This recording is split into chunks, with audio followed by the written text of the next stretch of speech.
अब हम इनको एक साथ रिकॉल करते हैं। यहाँ यह बताना भी जरूरी है कि इंस्टीट्यूट द्वारा जारी स्टैंडर्ड्स ऑन ऑडिटिंग की पालना करना मैंडेटरी है और कंपनी एक्ट 2013 द्वारा भी इन्हें मैंडेटरी बनाया गया है।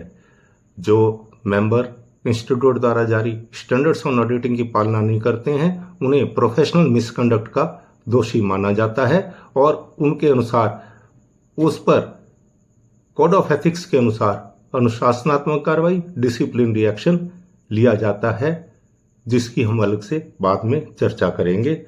अब हम इन स्टैंडर्ड्स को रिकॉल करते हैं। तो सबसे पहले हमें स्टैंडर्ड्स आता है SQC1 जो कि क्वालिटी कंट्रोल स्टैंडर्ड है। SQC1 क्वालिटी का स्टैंडर्ड है। क्वालिटी होती है मोती की, पर्ल, PEARL, पर्ल। तो हम क्वालिटी की बात करते हैं।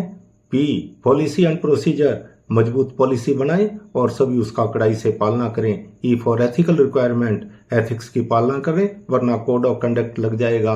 A for acceptance and continuous of client, client को एक्सेप्ट करने या उसके साथ रिलेशनशिप कंटिन्यू करने से पहले अच्छी तरह से जांच कर लें। R for responsibility of leadership, अपनी लीडरशिप रेस्पॉन्सिबिलिटी को समझें और सभी को डायरेक्शन भी दें और उनका सुपरवाइजन करें। L for learning and competence, अपना प्रोफेशनल ज्ञान अच्छे प्रकार से अर्न करें और उसको मेंटेन भी करें, इसको अपडेट रखना बहुत जरूरी है। M for monitor the policy and procedure, policy and procedure को मॉनिटर करें कि सभी उसका अच्छे से पालना कर रहे हैं। E फॉर एंगेजमेंट परफॉर्मेंस, अपनी एंगेजमेंट परफॉर्मेंस की रिपोर्ट बनाने से पहले अच्छी तरह रिव्यू कर लें और स्टैंडर्ड्स के अनुसार ही ऑडिट रिपोर्ट बनाएं। अब आता है SA 200 objective of the independent auditor. तो हमारा जॉब क्या है? Real job, REALJOB, reasonable assurance, जांच करें कि कोई मटेरियल मिसस्टेटमेंट तो इन बाकी ना रह जाए। E फॉर एथिकल रिक्वायरमेंट्स, सभी एथिक्स की विशेषता, इंडिपेंडेंस की पालना करें। A फॉर ऑडिट ओपिनियन, ऐसे इसके अनुसार अपनी ऑडिट ओपिनियन बनानी है, इससे पहले हमें किए गए काम को पूरा रिव्यू करना है और उसके अनुसार ही हमें ऑडिट रिपोर्ट बनानी है। L फॉर लिमिटेशन, ऑडिट में कभी एब्सोल्यूट एश्योरेंस नहीं दिया जाता क्योंकि इनहेरेंट लिमिटेशंस हैं, इस कारण हम रीजनेबल एश्योरेंस ही देते हैं। J प्रोफेशनल जजमेंट, सभी काम में जो प्रोफेशनल जजमेंट लिए गए हैं उनको प्रोफेशनली ले और प्रॉपरली डॉक्यूमेंट भी करें। O for obtain the audit evidence, sufficient and appropriate audit evidence प्राप्त करें और उनका भी पूरा रिकॉर्ड करें। बी स्पेक्टिकल, हमेशा प्रोफेशनल स्केप्टिज्म बनाए रखें और उसकी पालना करें कड़ाई से, वरना जहां भी सजगता में कमी आई, सतर्क नहीं रहे तो चूक हो जाएगी और ऑडिट रिपोर्ट प्रॉपर नहीं बन पाएगी। फर्म ने क्वालिटी कंट्रोल पॉलिसी बना ली, काम को समझ लिया, अब कर रहे हैं क्लाइंट के साथ agreement. SA 210 agreeing the terms of engagement, agreement करने से पहले चाय पी लेते हैं, TEAT, T terms of engagement, check करें कि FRF सूटेबल है और इंटरनल कंट्रोल इफेक्टिव हैं। E engagement letter, engagement letter return में जाएगा, इसमें दोनों पार्टी की रेस्पॉन्सिबिलिटी लिखी जाएंगी, ऑडिट रिपोर्ट का जो फॉर्मेट होगा उसका भी वर्णन किया जाएगा। A फॉर एग्रीमेंट, एग्रीमेंट में हम बताएंगे कि हमारा स्कोप क्या है, टाइम क्या रहेगा, कब ऑडिट की जाएगी, हमारे को जो फ्री एक्सेस दी जाएगी बुक्स और एम्प्लॉइज की और मेंबर्स की भी। अगर हमारे पर कोई लिमिटेशन लगाया जाता है तो हमें उस पर विचार करना पड़ेगा, या तो हम एंगेजमेंट को एक्सेप्ट नहीं करेंगे, अगर एक्सेप्ट कर चुके हैं और उसको छोड़ नहीं पा रहे हैं तो डिस्क्लेमर ऑफ ओपिनियन देंगे। क्लाइंट फर्म द्वारा एक्सेप्ट कर लिया गया, अब उसकी ऑडिट चालू करनी है, उसके लिए लागू होता है SA 220 quality control for an audit of financial statement. Audit करने के लिए एक क्वालिटी की टीम बनाएंगे, Q team. Q for quality control policies of the firm की पूरी पालना की जाएगी। T for team direction and supervision, जो एंगेजमेंट पार्टनर है वो टीम को डायरेक्ट करेगा, उसको सुपरवाइज भी करेगा। ई फॉर एथिकल रिक्वायरमेंट हमेशा सतर्क रहें और ये भी चेक करें कि सभी टीम मेंबर इंडिपेंडेंट हैं। A for acceptance of client, पुनः चेक करेंगे कि कोई विपरीत सूचना नहीं है। अगर कोई ऐसा है तो क्लाइंट को एक्सेप्ट नहीं करेंगे। और हम ये भी देखेंगे कि हमारे पास उस ऑडिट असाइनमेंट को करने के लिए हमारे पास टाइम भी है, रिसोर्सेज भी हैं और कैपेबिलिटी और कॉम्पिटेंस भी है। एम फॉर मॉनिटरिंग, मॉनिटर करेंगे कि जो काम किया जा रहा है वो स्टैंडर्ड्स के अनुसार किया जा रहा है। और ये भी चेक करेंगे कि ECQR अपॉइंट हो गया है और उससे पहले हम हमारी ऑडिट रिपोर्ट जारी नहीं करेंगे। हमने ऑडिट परफॉर्म कर ली पर कुछ लिखा नहीं तो सब बेकार हो जाएगा। इसलिए आता है SA 230 ऑडिट डॉक्यूमेंटेशन। जो जो काम किया है उसको हमें लिखना है। WRITE, right. W what was done, क्या क्या काम किया गया।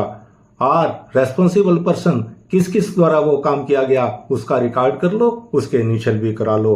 I इम्पोर्टेंट जजमेंट, जो जो ऑडिट की परफॉर्मेंस करने के अनुसार के अंदर जो जो इम्पोर्टेंट जजमेंट लिए गए हैं उनको भी पूरा का पूरा लिखना है, उनको भी रिकॉर्ड किया जाना है।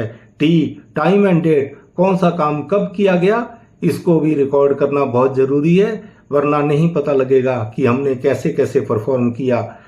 E audit evidence, audit assignment में हमने क्या क्या एविडेंस लिए उनको पूरा रिकॉर्ड करना है, वरना ये नहीं लगेगा कि हमने ऑडिट को पूरी प्रकार से प्लान करके परफॉर्म किया है और हमारे पर एथिक्स लागू हो जाएंगे।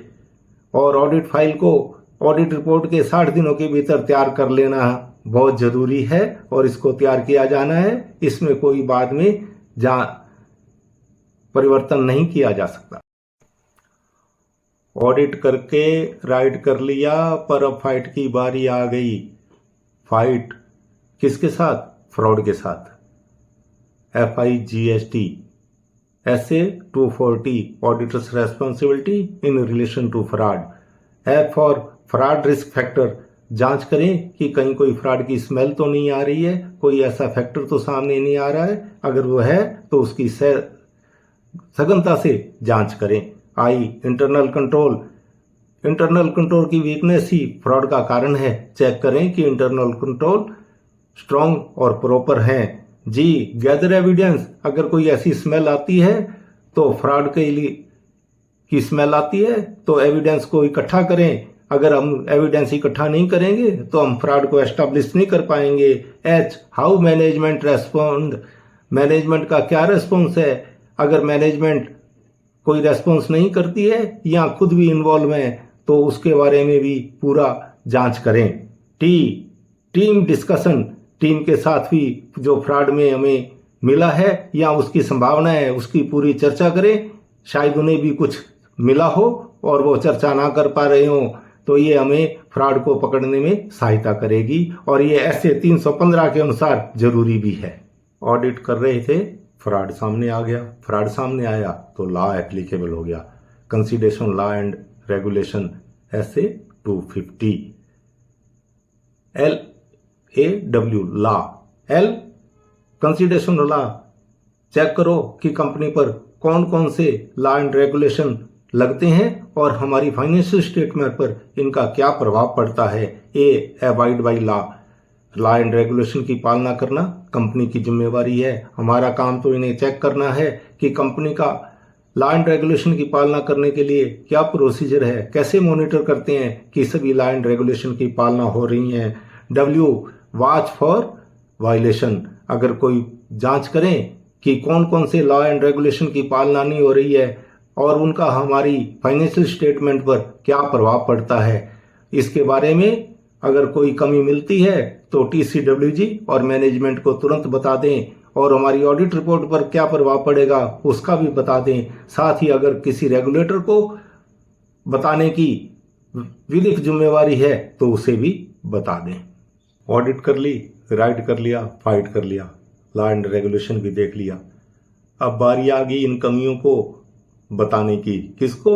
TCWG, जो मैनेजमेंट को सुपरवाइज भी करते हैं, डायरेक्ट भी करते हैं।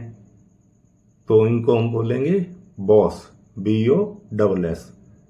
बी ब्रीफली एक्सप्लेन, TCWG को संक्षेप में पूरी सूचना दे दो कि ऑडिट का हमारी स्कोप क्या है, हमें मैनेजमेंट से क्या अपेक्षाएं हैं, उनसे हमें क्या रिप्रेजेंटेशन लेटर लेना है। ओपनली कम्युनिकेट, जो भी कमियां मिले, जो भी फ्रॉड मिले, पूरे का पूरा बता दो, कुछ भी छुपाना नहीं है। लॉ एंड रेगुलेशन की कमियां है वो भी बता दो। शेयर रिस्क, जो हमने रिस्क आइडेंटिफाई करी है वो भी पूरी की पूरी बता दो और उनका पूरा विवरण भी दे दो। और सेकंड एस के लिए हम बताएंगे कि उस रिस्कों को दूर करने के लिए हमारे क्या क्या सजेशन है ताकि वो रिस्क दोबारा नहीं आए। ऑडिट में फ्रॉड मिला, मालूम हुआ कि इंटरनल कंट्रोल बहुत कमजोर थे जिसके कारण से फ्रॉड हो गया। तो इन इंटरनल कंट्रोल की कमियों को मैनेजमेंट और TCWG को बता देते हैं। SA 265 communicating the deficiency in internal control. तो क्या बताना है? Control, C for check the deficiency, check करो कि क्या कमियां हैं, क्या प्रॉब्लम है। ऑब्जर्व द इम्पैक्ट, इन कमियों का हमारे स्टेटमेंट्स पर, फाइनेंशियल स्टेटमेंट्स पर क्या प्रभाव पड़ेगा। एंड नोटिफाई द मैनेजमेंट को कमियां पूरी की पूरी बता दो। टेक एक्शन, सुधार हेतु एक्शन लेना है वो मैनेजमेंट को बताना है। रिपोर्ट प्रॉम्प्टली, मैनेजमेंट को तुरंत ही बताना है ताकि वो कमियां और नुकसान ना कर सके। ऑब्जर्व द इम्पैक्ट, देखो कि इनका हमारे फाइनेंशियल स्टेटमेंट पर क्या प्रभाव पड़ता है। Link the finding with the our report, उन कमियों को एसेस करो और हमारी ऑडिट रिपोर्ट पे उनका क्या प्रभाव पड़ता है उसको रिपोर्ट में भी शामिल करो। एंटाइटी बड़ी थी, काम ज्यादा था, एक ऑडिटर के बस का काम नहीं था, इसलिए ज्यादा ऑडिटर लगाए गए। तो लागू हो जाता है SA 299 joint audit. Joint audit करने के लिए टीम बनानी पड़ेगी, TEAM टीम अप, उसको ऊंचा भी रखना पड़ेगा। T for task allocation, team के सभी फर्मों में काम को एलोकेट कर दें, क्या क्या काम कौन फर्म करेगी और कौन कौन सा काम ज्वाइंट किया जाएगा। TCWG को भी बता दो। E फॉर एविडेंस, अपने अपने को एलोकेट काम के अपने एविडेंस प्राप्त करो, ज्वाइंट काम के लिए सब मिलकर सहमति से प्राप्त करो। A for agree, audit strategy पर और ऑडिट प्लान पर, NTE पर सब साझा रूप से एग्री करेंगे। M रेगुलर इंटरवल पर मीट करेंगे और जो साझा काम है उसकी समीक्षा करेंगे। यूनिफॉर्म अप्रोच, सब मिलकर एक ऑडिट स्ट्रेटजी बनाएंगे, सब एक ऑडिट रिपोर्ट बनाएंगे। अगर एक ऑडिट रिपोर्ट बनाना संभव नहीं हो तो अपनी अलग रिपोर्ट बना सकते हैं, पर उनका क्रॉस रेफरेंस एक दूसरी रिपोर्ट में देना जरूरी है। P for performance and professional behaviour, सब अपना प्रोफेशनल स्केप्टिज्म बनाए रखेंगे वरना ऑडिट में भूल हो जाएगी और सबकी कमियां सब जिम्मेवार होंगे इंडिविजुअली और जॉइंटली।